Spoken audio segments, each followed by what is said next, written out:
Subbab E, latihan soal. Soal nomor 1.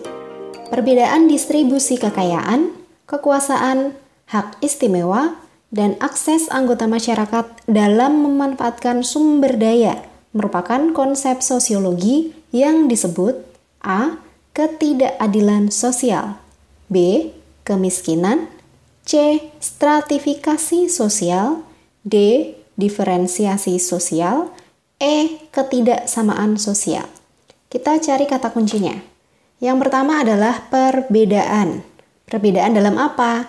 Dalam kekayaan, dalam kekuasaan, hak istimewa, dan akses anggota masyarakat dalam memanfaatkan sumber daya. Teman-teman masih ingat perbedaan atau pembedaan seperti ini disebut apa? Ya, jawabannya adalah yang C. Stratifikasi sosial.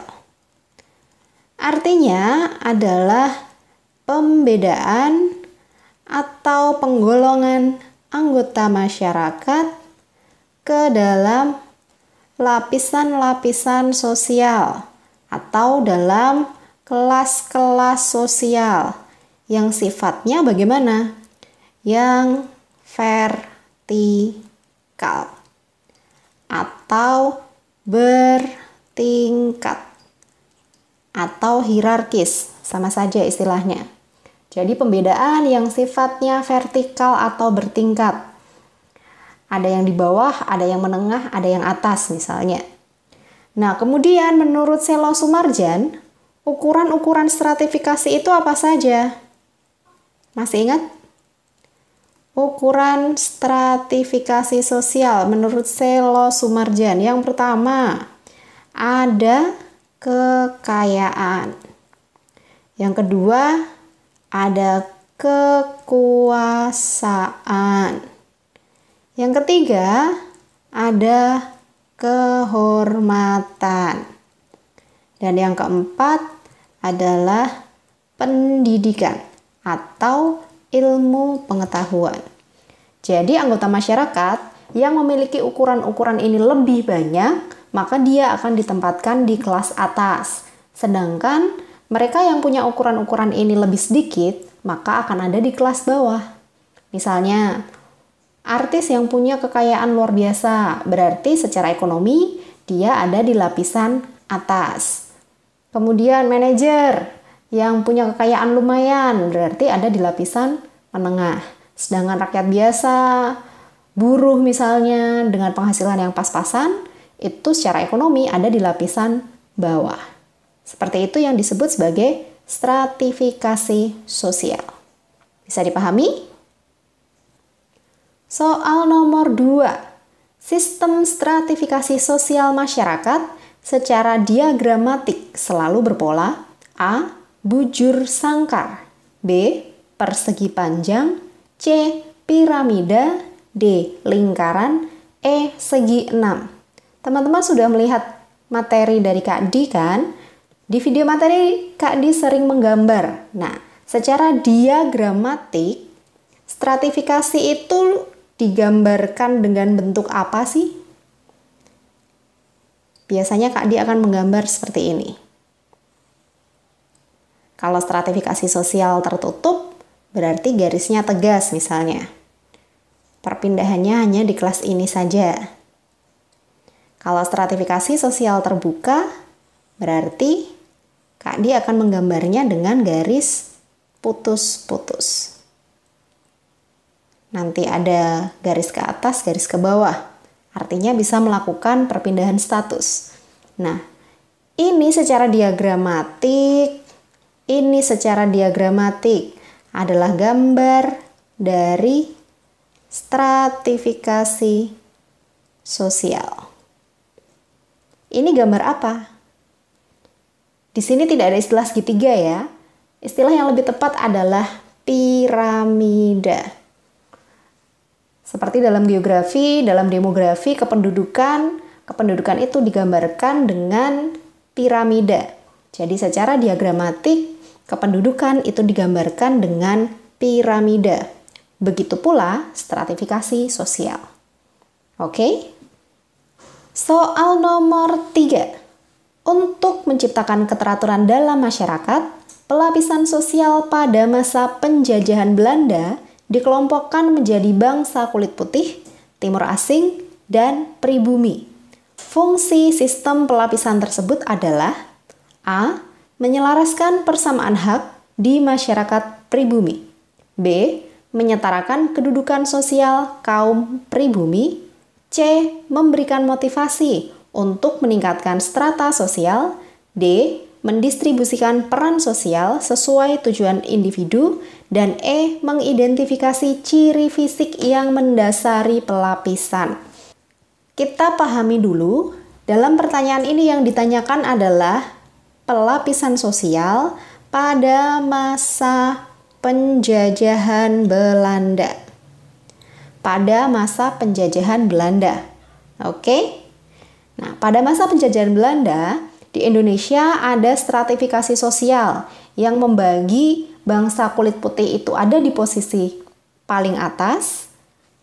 Kemudian yang tengah adalah bangsa timur asing. Nah, ini kulit putih. Kemudian ini timur asing. Dan paling bawah adalah pribumi. Nah, kita sebagai pribumi malah ada di posisi paling bawah. Ini adalah pelapisan sosial pada masa penjajahan Belanda.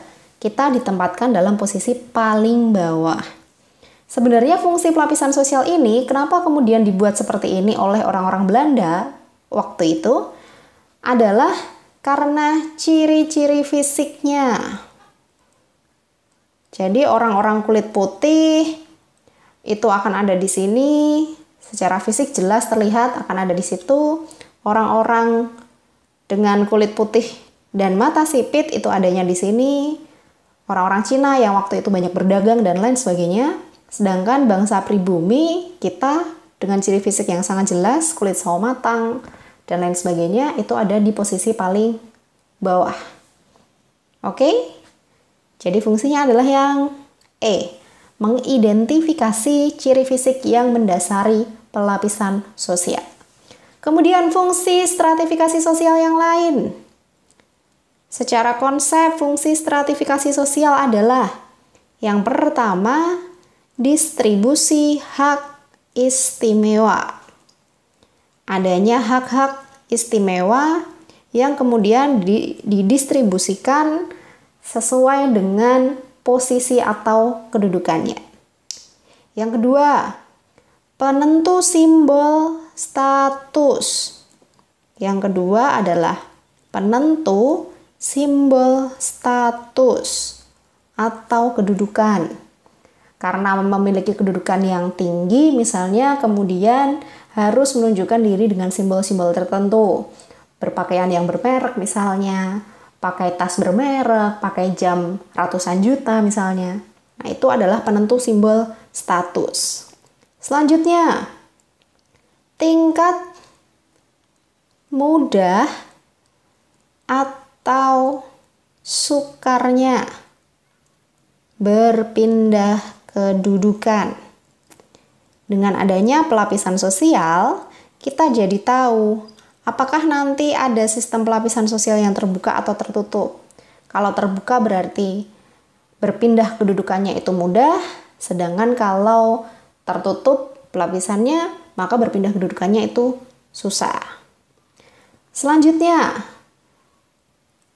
alat solidaritas antar individu di dalam sistem sosial. Nah, ini adalah fungsi-fungsi pelapisan sosial atau stratifikasi sosial. Cukup jelas ya? Soal nomor 4. Dalam konsep stratifikasi sosial, dasar untuk pembedaan individu ke dalam kelas sosial secara hierarki adalah 1. Perbedaan jumlah anak. 2. Status sosial. 3. Perbedaan etnis. 4. Pendidikan. Kita ingat lagi, dasar pembedaan individu ke dalam kelas sosial atau ke dalam lapisan sosial. Ini kalau secara konsep adalah teorinya Selo Soemarjan, yaitu tentang dasar stratifikasi atau ukuran stratifikasi. Yang pertama ada kekayaan. Orang yang kaya berarti ada di atas, orang miskin ada di lapisan bawah. Yang kedua, kekuasaan. Orang yang punya kuasa, presiden, menteri, dan lain sebagainya, mereka ada di atas, sedangkan rakyat biasa, mereka ada di lapisan bawah. Yang ketiga, kemudian kehormatan.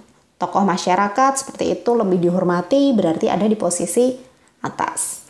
Dan yang keempat adalah pendidikan atau ilmu pengetahuan. Orang-orang terpelajar, lulusan sarjana, itu ada di posisi atas. Ini adalah secara konsep dasar stratifikasi sosial menurut Selo Soemarjan. Nah, selain ini, dasar pelapisan sosial itu masih banyak. Misalnya kita tambahkan, ada kepemilikan tanah, kemudian gaya hidup tertentu, status tertentu, dan lain sebagainya. Banyak ya. Nah, di setiap masyarakat, apa yang dihargai itu berbeda dengan masyarakat lain. Nah, intinya dari kesemua ini adalah apa yang dihargai di dalam masyarakat tersebut. Apa yang dihargai oleh masyarakat. Itulah yang menjadi dasar pelapisan sosial. Oke? Cukup jelas sampai di sini ya. Maka pilihan jawaban yang sesuai dengan pertanyaannya. Pendidikan jelas. Nomor 4 saja. Status sosial juga iya. Terkait dengan kehormatan dan lain sebagainya. Perbedaan jumlah anak ini enggak ya. Etnis juga tidak. Etnis itu etnis, suku bangsa, itu nanti masuknya diferensiasi, pembedaan secara horizontal atau sederajat. Nanti kita akan bahas pada bab selanjutnya. Pilihan jawaban untuk 2 dan 4 adalah C. Soal nomor 5, gelar kebangsawanan, jenis kelamin, dan usia adalah contoh dari A. Ascribe status, B. Achieve status, C. Assign status, D. Status sosial, dan E. Kelas sosial. Di sini yang ditanyakan adalah gelar kebangsawanan, jenis kelamin, dan usia. Itu adalah contoh dari apa? Ini disebut sebagai status sosial. Status sosial artinya apa? Status sosial adalah posisi atau kedudukan seseorang atau seorang individu di dalam masyarakat. Nah, kemudian status sosial itu berdasarkan sumbernya masih dibagi menjadi 3. Yang pertama adalah ascribe status. Artinya adalah status yang diperoleh melalui kelahiran, pewarisan, dan keturunan. Contohnya ada gelar bangsawan. Yang kedua ada achieve status, yakni status yang diperoleh melalui usaha atau perjuangan. Contohnya gelar sarjana misalnya. Karena Kak di sekolahnya di jurusan pendidikan berarti dapat gelar sarjana pendidikan. Nah, selama kuliah itu adalah bentuk usaha atau perjuangannya Kak di, misalnya seperti itu. Yang ketiga adalah assign status, yakni status yang diperoleh melalui jasa atau pemberian. Misalnya Nobel, penghargaan-penghargaan seperti itu masuk di dalam assigned status. Oke, kita kembali ke pertanyaannya. Gelar kebangsawanan, jenis kelamin, dan usia adalah contoh dari status sosial. Apakah kemudian jawabannya itu yang D? Ketika ada pilihan jawaban yang lain yang lebih spesifik, maka pilihlah jawaban yang lebih spesifik. Oke? Nah, kira-kira gelar kebangsawanan, jenis kelamin, dan usia itu termasuk status yang diperoleh melalui apa sih? Gelar kebangsawanan, jenis kelamin, dan usia itu diperolehnya melalui keturunan, diperolehnya sejak lahir. Berarti termasuk ascribed status. Jawabannya A.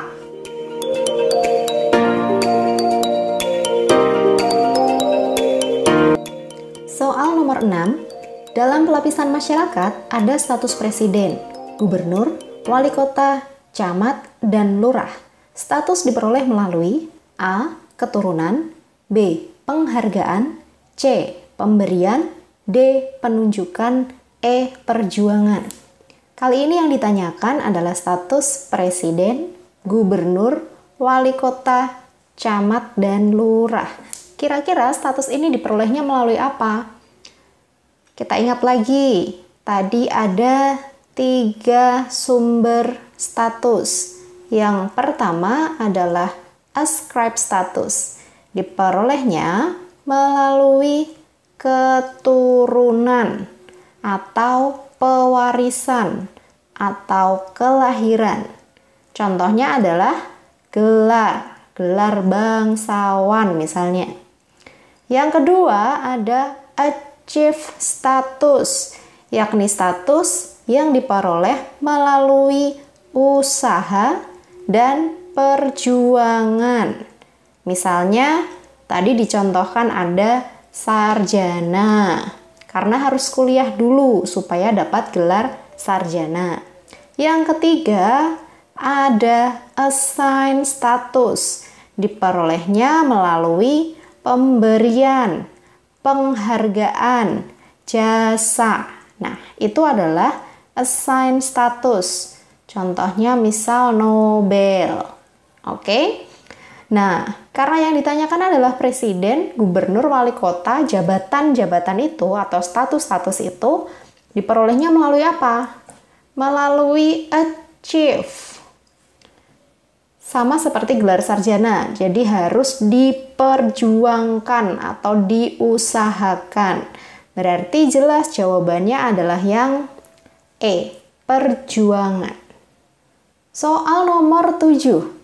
Berikut ini merupakan contoh-contoh status sosial yang diperjuangkan, kecuali A. Siti berhasil lulus di perguruan tinggi negeri. B. Alan sukses menjadi pemain badminton. C. Budiman terpilih sebagai bupati pada Pilkada 2017. D. Hadikusumo dinobatkan sebagai putra mahkota. Dan E. Subhan diterima sebagai karyawan melalui tes tertulis. Yang ditanyakan kali ini adalah status sosial yang diperjuangkan. Tadi istilahnya apa?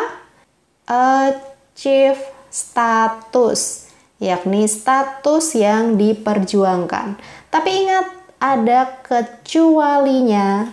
Yang ditanyakan berarti yang tidak termasuk achieve status. Yang A, apakah diperjuangkan berhasil lulus di perguruan tinggi? Ini termasuk achieve status. Yang B, Alan sukses menjadi pemain badminton. Ini juga achieve status. Butuh usaha juga menjadi pemain badminton. Yang C, Budiman terpilih sebagai bupati. Bupati itu butuh perjuangan nggak? Harus kampanye, butuh dana sekian, macam-macam. Itu juga termasuk achieve status. Hadikusumo dinobatkan sebagai putra mahkota. Nah, dinobatkan sebagai putra mahkota. Ini termasuk ascribed status. yakni status yang diperoleh melalui keturunan atau pewarisan. Jawabannya adalah yang D. Yang E diterima melalui tes tertulis itu jelas achieve status. Jawabannya jelas ya, yang D. Hadikusumo dinobatkan sebagai putra mahkota. Karena putra mahkota itu termasuk ascribe status. Soal nomor 8. Antara keluarga yang terbiasa mengisi waktu libur dengan berwisata ke Pantai Senggigi, Pulau Komodo, Pulau Raja Ampat, Tokyo Disneyland, atau Sydney Opera House menunjukkan pembedaan status sosial yang didasarkan atas A. Pangkat, B. Jabatan, C. Pekerjaan, D. Kehormatan, E. Gaya hidup. Kita kembali ke ilustrasinya. Di sini disebutkan bahwa keluarga mengisi waktu libur dengan wisata. Ada yang ke Pantai Senggigi, ada yang ke Pulau Komodo, ada ke Raja Ampat, Tokyo Disneyland maupun Sydney Opera House. Ini tidak perlu berlama-lama karena sudah langsung kelihatan. Itu termasuk gaya hidup. Bukan pangkat, jelas pangkat jabatan. Ya seperti tadi gubernur misalnya atau menteri misalnya. PNS bahkan ada pangkatnya, golongan 3A, 3B dan lain sebagainya. Pekerjaan juga jelas bukan. Kehormatan misalnya tokoh masyarakat itu juga bukan. Karena ini masalah wisata, ada yang senang hanya ke pantai, ada yang ke Pulau Komodo, ada juga bahkan yang ke luar negeri misalnya. Itu termasuk gaya hidup. Soal nomor 9, sistem stratifikasi yang memungkinkan anggotanya untuk mengubah status yang dimilikinya disebut stratifikasi A. Achieve, B. Ascribe, C. Terbuka, D. Tertutup, E. Campuran. Sistem stratifikasi yang memungkinkan. Kata kuncinya ada di sini. Memungkinkan anggotanya untuk mengubah status.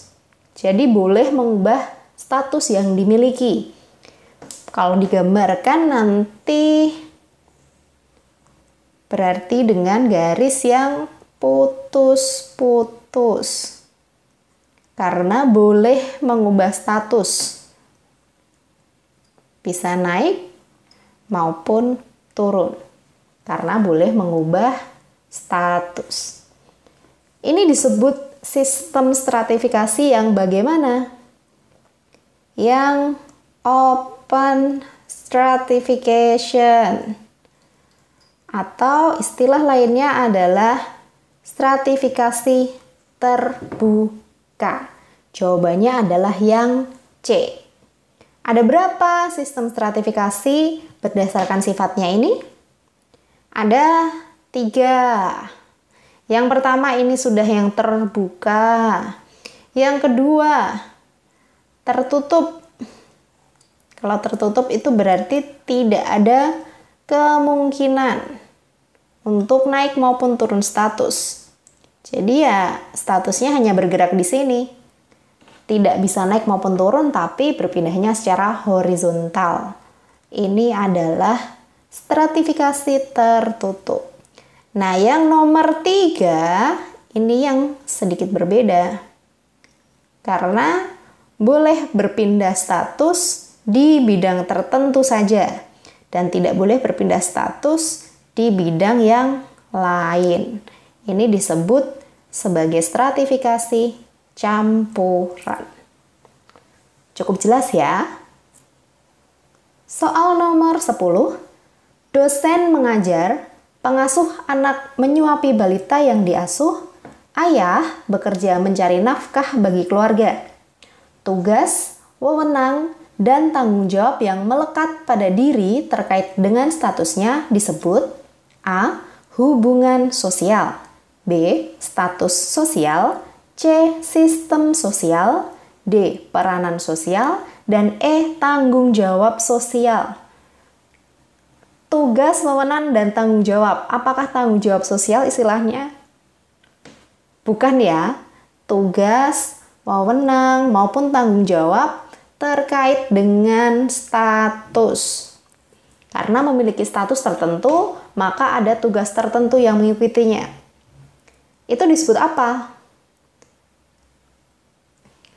Disebut sebagai role atau peranan sosial, yakni seperangkat harapan, tugas, wewenang, maupun tanggung jawab kepada seseorang yang menempati status tertentu. Karena orang ini memiliki status atau posisi tertentu di dalam masyarakat. Contohnya apa? Misalnya dosen statusnya. Maka dosen itu punya peran untuk mengajar, membuat tugas, membuat ujian, memberikan penilaian, dan lain sebagainya. Pengasuh anak itu harus menyuapi balita yang diasuh, memandikan misalnya, dan lain sebagainya. Siswa pun punya tugas, punya peran, ikut ujian, mengerjakan tugas, dan lain sebagainya. Jadi setiap status itu punya peran. Oke? Bisa dipahami ya?